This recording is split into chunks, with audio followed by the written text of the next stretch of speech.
Hey everybody! I recently did a sort of speed producing challenge, and to make things also interesting, I decided to only use operators in this process. Any sort of effects or post-processing stuff I thought is fair game, but all the source sound came from operators. So this is the video of that experience. If you're watching this on YouTube, it is of course a little bit condensed. Nobody has time to watch an hour-long video. I took out a bunch of parts, but I did my best to keep the important, interesting ones as well. I also did the voiceover over this because during the actual track making, I was not talking, right? So also did my best to explain the process, right, as it goes. Hope you will enjoy that. The full video, as well as the project files and all sorts of other stuff, is available on my newly made Patreon. It is available, this link, in the description below. Without further ado, let's get to it.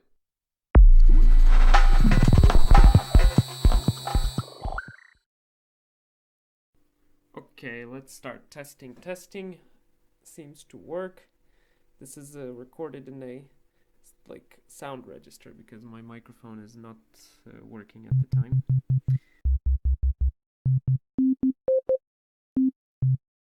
I will try to explain as best as I can what was the process while making this video. Right now, as you can see, I dropped 4 operators into a group. Yes. What's more is that each operator I am going to, at this point, I was trying to figure out different kicks generally, right? Or bass sounds, basically going for different low-end frequencies, right? Okay, hold up, I will just quickly get tea. This is basically what's happening now, just changing the parameters of 4 different operators, generally going for either a kick or a bassy sound.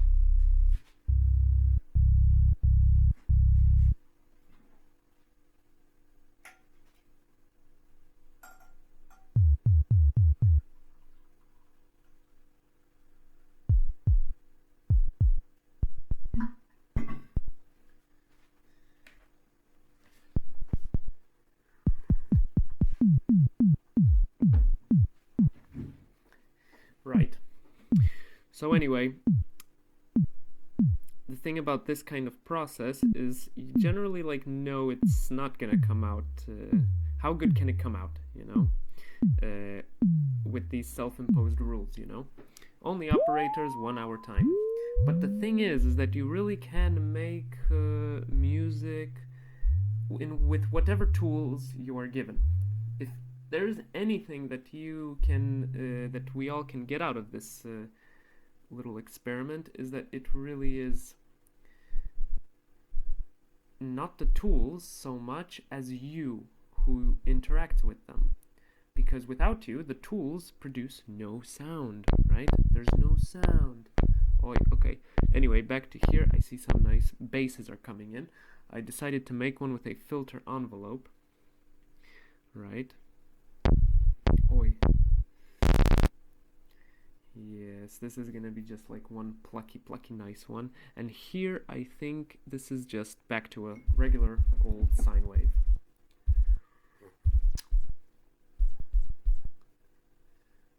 But here actually trying to go for a more FM-y sound, right? Sine waves were already used. Now we're gonna try to experiment a little bit. Now you've probably noticed there are 5 operators on top of each other.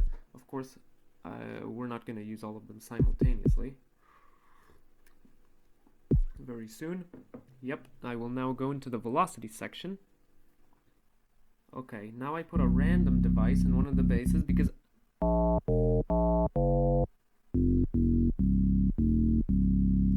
I wanted to generally just get some different notes. To control this randomness, I put in a scale and put in some obscure notes from a scale that can be modified in many different, can go into different directions, right? It's not so, how to say, narrowing down your harmonic potential, you know.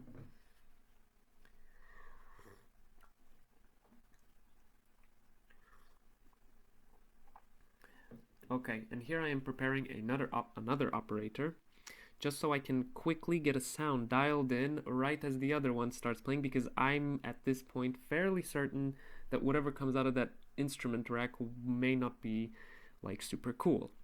So I prepare another layer right away to kind of mask that, you know. Let's see. Right, a little bit of processing. Maybe I'm gonna go for the, nope. Right, no, that's also not what I, yes, here I try to go for the operator. Yep, there we go. Sorry, the arpeggiator. And there we go with also the velocity range, you know. I put each chain in a different velocity range.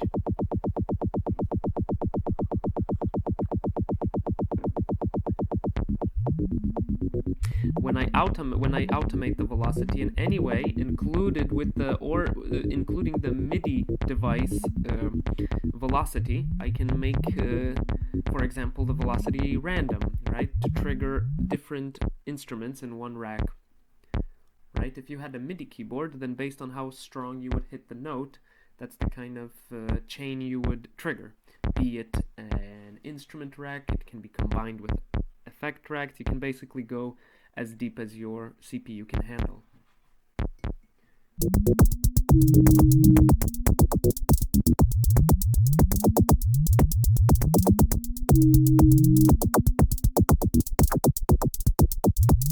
Just gotta get through this most annoying part of the track creation process, which is the start. This is like, unless you're feeling super inspired, you know, you just like, boom, your head is exploding and you hit the studio, then for sure you will pour out lots of music, you know. But if you're not feeling that at the moment, and you just open up your DAW and thinking, okay, let's start, let's make a track, you know, that's like, it's always like not so good, you know, always like, starts so hard and you have to really like even lose hope sometimes. You even lose hope that it's just that you lost it, you know. I don't know if you guys ever have this. You just like feel, whoa, I lost it, you know, it's gone.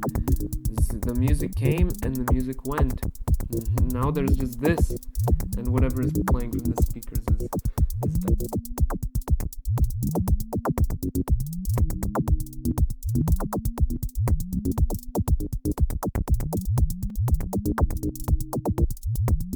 I decide to put an operator through a feedback loop. Why not? It's still within the confines of the challenge. Use only operator, right? So this time I for sure put the limiter, yes. And I dropped a delay. Let's see where, just to get some sort of something going, you know? And then after this we'll see.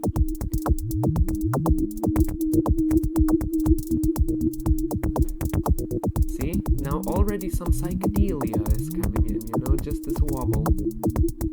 You would think that someone maybe synthesized it and put an LFO on the pitch and made nice little... No, it's playing organically. It's just coming out as an artifact, which is beautiful, I think.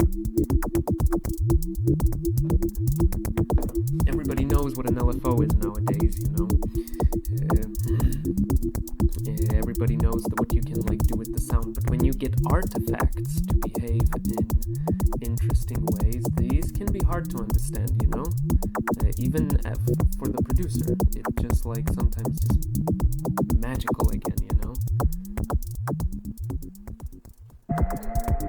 Okay, and here I am at the point where I think, well, why not? Let's take this feedback loop to another level and create another one.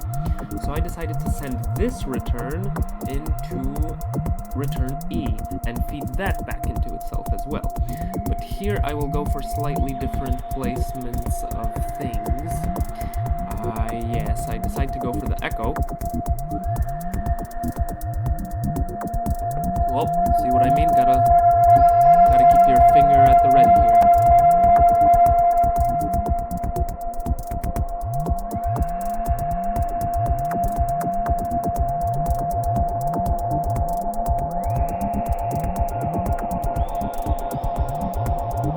Okay, now adding some modulation there.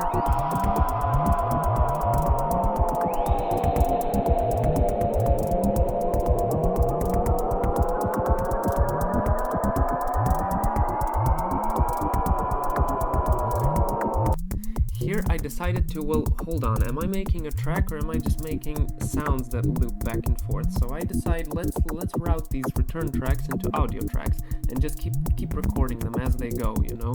They might come in handy. And in fact, it does come in handy because in the end, these project files, they might be of use to someone, right?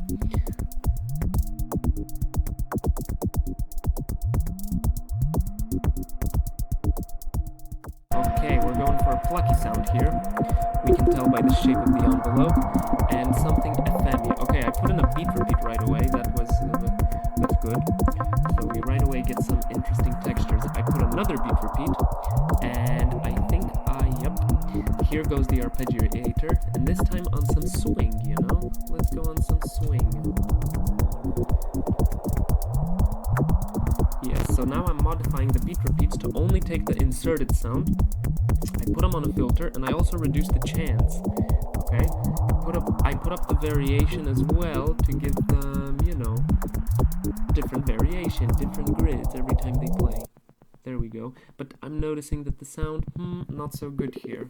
So I actually have to add more like harmonic content to it because of how you can hear that. You can even see there that there's not much happening with this sound.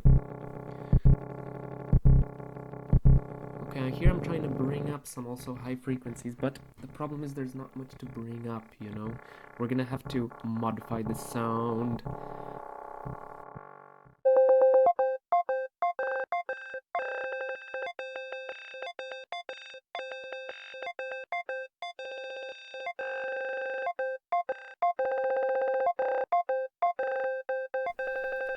I still want to input sounds that are leaving space for other sounds, right?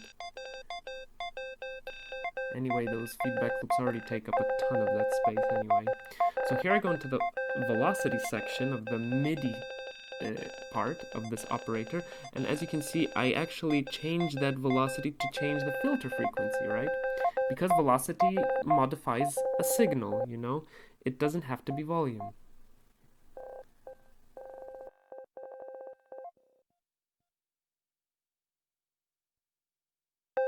And that's what's so cool about the sequencers as well. Especially if you have the modular ones, you know, you can always send velocity, which seems to be like a volume thing, but you patch it into anything you want, right? So in Ableton, I guess you could do that to some extent as well. I want to make this sound a little bit like more on the softer side, you know, more on the like pleasant melodic one. Here I put a perfect blend between two chains, right? This is what you do whenever you want any sort of audio effect to have a dry-wet function, even when they don't in their interface. I put an LFO and I want to map it to that chain selector so that basically the sound will move between these two effects, which is a delay and a reverb, I think. Basically, again, putting more motion into the sound. Crucial part of sound design. Yes, I also put autopans here, right? I'm gonna have these two chains moving independently from each other in the stereo field. Super silly music at this point, and I'm thinking, well, okay, you know, who am I to judge it? You know, it came out not how I hoped, not how I planned, but I also understand that we still have 30 minutes left of this process, and it can go... Whoa.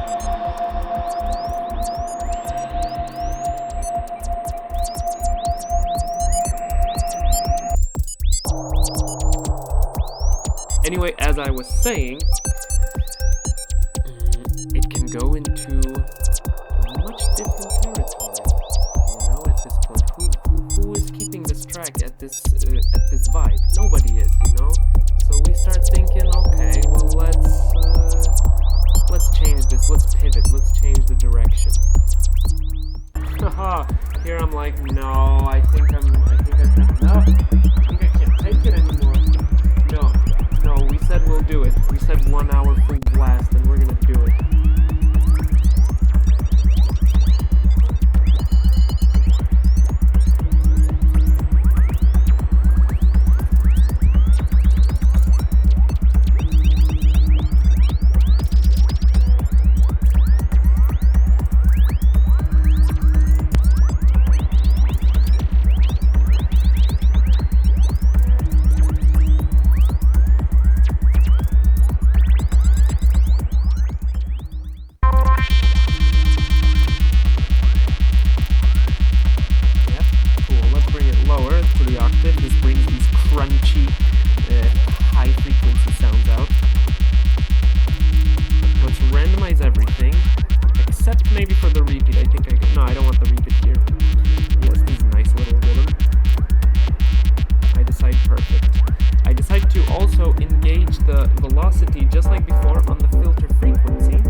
if you catch it with that chance at a interesting grid position, you'll get the type of repetition of it that won't require you to constantly edit notes in the MIDI clip.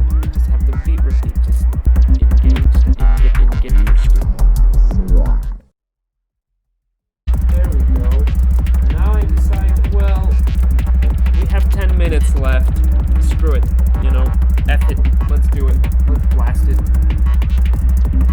Let's see what happens at 190 BPM. To be honest, I should have done this like 20 minutes earlier. This I am fully aware of, you know.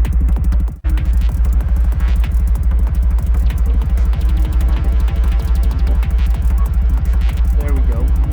Now we bring in some extra dimensions into the music.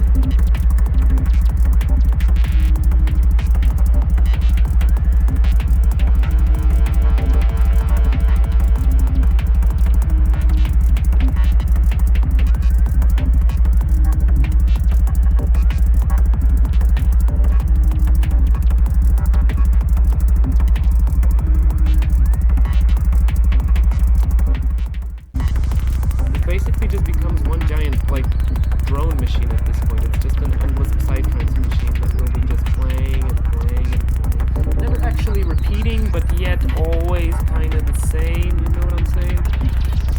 So, what to do, you know? If I was serious about making this into a serious track, I would probably cut up bits and portions of it and actually create a meaningful composition with specific nice sounds in it, you know? But what's nice, on the other hand, is that it's all just playing organically. This is where it gets interesting. Look, I just started playing back a recording of the actual feedback loop and decide to just live mangle the audio file. It's like just launch it in different places, transpose it. Yep, and here I go. Let's route it to another audio track. You know? Let's actually capture this movement as well.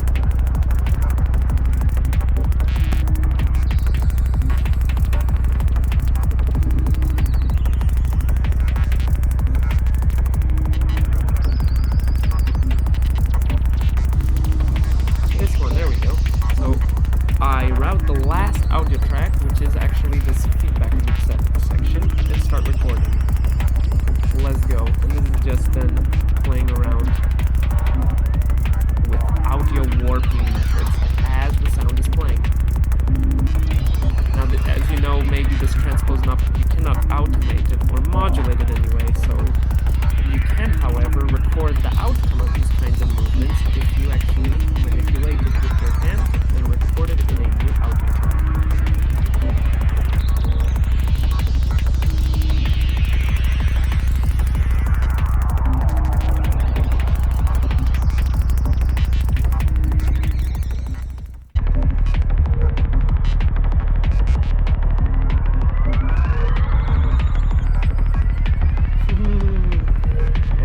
I guess the face of finally giving up. Boom. Let's bring down this energy to an old baseline.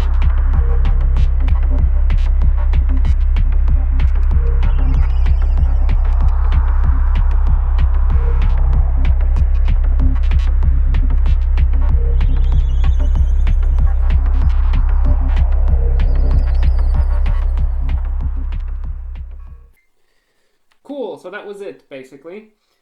Hope you enjoyed. Hope you find this in any way interesting or inspirational. This was quite a fun experiment, and I can see that it can actually be quite helpful if you're going through any sort of creative blocks or anything like this. Putting these sort of self-imposed rules on yourself can really sometimes give you that needed push, you know? So good luck with that, you know, if anything. What to say? If you enjoyed this video, like and subscribe if you'd like to see more of this sort of content. And anyway, I wish you good vibes on your creations. Peace out. Till the next one, take care.